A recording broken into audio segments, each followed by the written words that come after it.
इंद्र ने ये सोच करके अगर तपस्या में सफल हो गया, तपस्या में सफल हो गया तो ये मेरे इंद्रासन को छीन लेगा, फिर मुझे तो कष्ट देगा। तो इसके राज्य को बर्बाद कर दिया, आक्रमण कर दिया। और ये जो कयादू है पत्नी, उस पत्नी को लेकर के वो इंद्र जाने लगा। तो नारद जी वहां पहुंचे। भगवान नारायण के मन है कौन? नारद जी। नारद जी ने कहा ये क्या करते हो इंद्र? बोला इसके गर्भ में बालक है और वो बालक को मैं मार रहा हूं क्योंकि वो फिर हमें कष्ट देगा, तो मैं इसको कुछ नहीं करूंगा। वो बालक को हम मार देंगे और ये खत्म हो जाएगा, मैं इसको लेके जा रहा हूं। तो उन्होंने बोला कि तुम ऐसा कर ही नहीं सकते। क्यों? कि जानकी नाथ सहाय करे तो कौन बिगाड़ करे नर। तुम इसको मार नहीं सकते, इसके गर्भ में भगवान का भक्त पल रहा है। तुम इसको छोड़ दो वरना मैं श्राप दे दूंगा।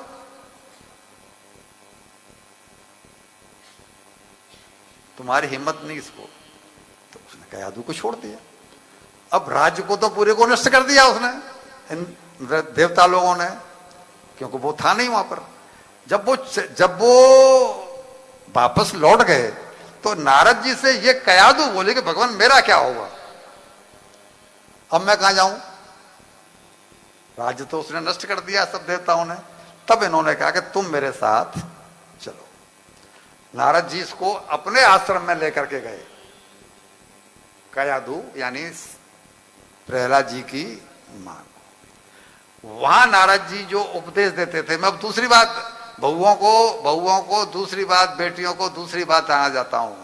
मेरी तरफ ध्यान करो, मेरी तरफ। कथाओं में मत पढ़ो, थोड़ी सी कथा सुन लो। ये घर गृहस्थी की कथा है। ये कोई न कोई क्लू मिल गया तो जीवन में कभी काम आएगा। आप अपनी बहू को, अपनी बेटी को, अपनी पौत्र वधू को, पौत्र बहू को किसी को बता सकोगी बेटा ये ऐसा होता है।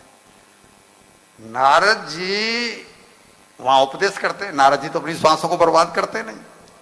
तो जब कयादू को सामने बिठा लेते अपने आश्रम में और प्रहलाद जी उसके पेट में हैं, तो उनकी दृष्टि रहती थी कयादू के पेट पर।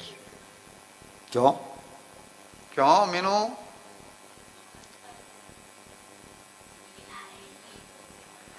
भक्त वहां पल रहा है, भक्त वहां पर पल रहा है। तो जो उपदेश देते थे दृष्टि रहती थी पेट पर। सुन तो कयादू भी रही है, लेकिन कयादू सुन रही है केवल समय पास करने के लिए। लेकिन वो जो भक्त सुन रहा है वो सुन रहा है कि पूरा पूरा तत्व जानने, क्योंकि वो तो 108 बार यानी गर्भ धारण किया तो पात्रता भी मिल गई और भगवान का ऐसा भक्त बना कि हम यहां पर बैठ करके लाखों करोड़ों साल के बाद में उसका नाम। एक तो मैंने आपको उदाहरण यह दिया कि गर्भ में बालक सुनता है, कंफर्म हो गई। ऐसे कोई मना कर रही है? गर्भ में बालक सुनता है। एक दूसरा उदाहरण देता हूं अभिमन्यु का। अभिमन्यु को चक्रव्यूह में प्रवेश करने की कला जब वो दे रहे थे, है ना, तो वो तो उसने सीख ली। लेकिन मां जैसे ही जागी तो बाकी की बात वो सीख नहीं पाए। इसका मतलब है कि वहां से भी कन्फर्म होता है कि गर्भ में बालक। अब आप गर्भवती हैं, होने वाली हैं, और फिर डिंग डोंग सब हो रहा है, तो बालक उसे सुन रहा है कि अगर पति ड्रिंक करके आया है और वो उल्टी सीधी गालियां, वो सुन रहा है कि नहीं सुन रहा? आप उससे कुछ कह रही हैं, वो सुन रहा है कि नहीं सुन रहा?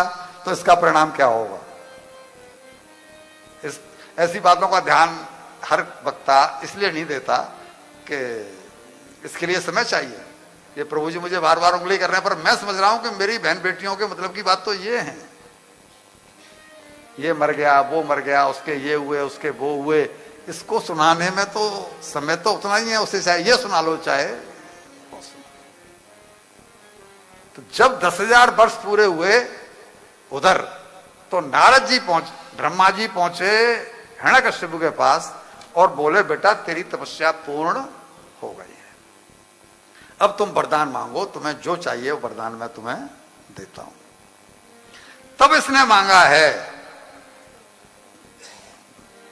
क्या दिखाते हुए? चतुराई। मैं दिन में मरूं ना रात में मरूं, घर में मरूं ना बाहर मरूं, ऊपर मरूं ना नीचे मरूं, वो प्रसंग आपका सपना सुना हुआ है। न भूमौ नाम बरे मृत्युर न नरेन मृगे रपी, न आकाश में मरूं न धरती। आपकी बनाई हुई सृष्टि के किसी व्यक्ति से मरूं ही अंतिम, यहां तक कह दिया। अब बताओ ब्रह्मा जी क्या करते? फिर क्या कहां लाइन खींच रहा हूं? पात्रता प्राप्त कर ली तो ब्रह्मा जी मजबूर ये नहीं कह पा रहे हैं कि मैं तुम्हें ये वरदान, इसने पहले कहा कि मैं अमर हो जाऊं, बोले अमर तो नहीं हो सकता कोई भी, अमर तो मैं भी नहीं हूं, जब मैं नहीं हूं अमर तो तू कहां से हो जाएगा, तो वो तो नहीं हो सकता। तो बोला वो नहीं हो सकता, तब इसने ये सब वरदान मांगे हैं, तब ये वरदान मांगे हैं। तो अब ये जाकर के वहां से वरदान जब इसको मिल गए, ब्रह्मा जी का कहना क्या है कि मैं तो उनका मुनीम हूं। किनका? भगवान का। उन्होंने मुझे वरदान दिया हुआ है कि तुम सृष्टि करो, ये करो, कोई तपस्या करता है तो प्रार्थना करो। इसने तपस्या की, मैं इसको उसका फल दे रहा हूं, आगे का काम भगवान जाने, जो भगवान की इच्छा हो सो कर। ये करके ये वरदान